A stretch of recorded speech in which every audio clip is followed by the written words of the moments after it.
Hello guys, welcome to our channel. जैसे कि आप सबको पता है, हम आपके लिए कुछ लैंडमार्क जजमेंट की सीरीज़ लेके आए हैं।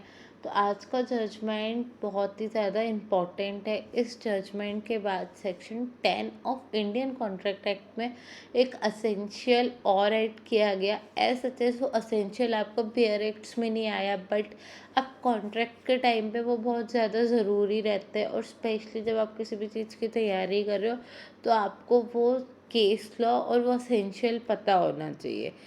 जैसे कि आप सब जानते हो कि जो सेक्शन 10 है वो आपको बताता है कि क्या क्या असेंशियल एलिमेंट्स हैं एक कॉन्ट्रैक्ट के, या कब एक एग्रीमेंट कॉन्ट्रैक्ट बन सकता है। तो सेक्शन 10 में कुछ 5 और 6 असेंशियल्स बताए गए हैं कि लॉफुल कंसिडरेशन होना चाहिए, लॉफुल ऑब्जेक्ट होना चाहिए, आपका मेजर होना चाहिए, एंड 2 और 3 मोर्स। बट उसमें एक बहुत ही असेंशियल एक टर्म है, वो नहीं बताया गया कि जब भी आप कोई भी कॉन्ट्रैक्ट करो तो आपकी इंटेंशन कैसी होनी चाहिए।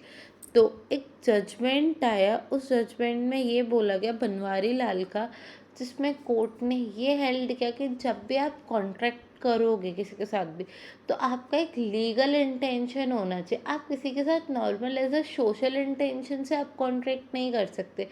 सपोज मैंने आपको बोला, या मैंने एक ए पर्सन को बोला कि आज तुम मेरे यहाँ लंच पे आना। अगर वो मेरे यहाँ लंच पे नहीं आता तो क्या मैं उसके अगेंस्ट जाके सूट फाइल कर सकती हूँ? नहीं, मैं ऐसा नहीं कर सकती, क्योंकि वहाँ पे कोई लीगल इंटेंशन नहीं था, वो एक सोशल था।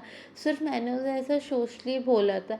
बट अगर यहीं पे मैं उसे ये बोलूँ कि मैं तुम्हें अपना एक पेन सेल आउट करना चाहती हूँ, क्या तुम इसको खरीदोगे? तो यहाँ पे एक लीगल इंटेंशन आ रहा है कि मेरा एक लीगल माइंड है कि मैं लीगली कुछ करना चाहती हूँ।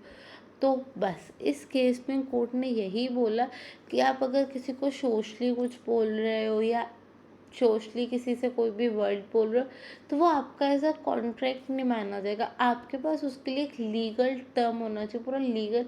तो जब भी आप कभी भी कोई भी आप इंटेंशन लेकर, तो आपकी लीगल इंटेंशन होनी चाहिए। तो जो लीगल इंटेंशन है, जो आपका सेक्शन 10 में नहीं बताया गया, तो जो लीगल इंटेंशन है वो भी आपका एक असेंशियल एलिमेंट है कॉन्ट्रैक्ट का। तो इस केस के बाद as a create a legal relationship is also an essential element. इस केस के बाद आपका वो भी जोड़ा गया। और अब हर जगह आप जैसे कि पढ़ते हो कभी भी कॉन्ट्रैक्ट एक्ट, तब भी ये चीज़ आती है। और अदरवाइज भी इस चीज़ को बहुत सीरियसली लिया जाता है कि आपके सोशल ऑब्लिगेशन का कोई आप सूट फाइल नहीं कर सकते, बट आप लीगल ऑब्लिगेशन के वायलेशन होने पे अपना सूट फाइल कर सकते हो। इसलिए आपकी लीगल रिलेशनशिप बहुत ज़रूरी होती है, एक मतलब एक बहुत असेंशियल एलिमेंट बोला गया है एक कॉन्ट्रैक्ट करने के लिए। Thank you, keep learning.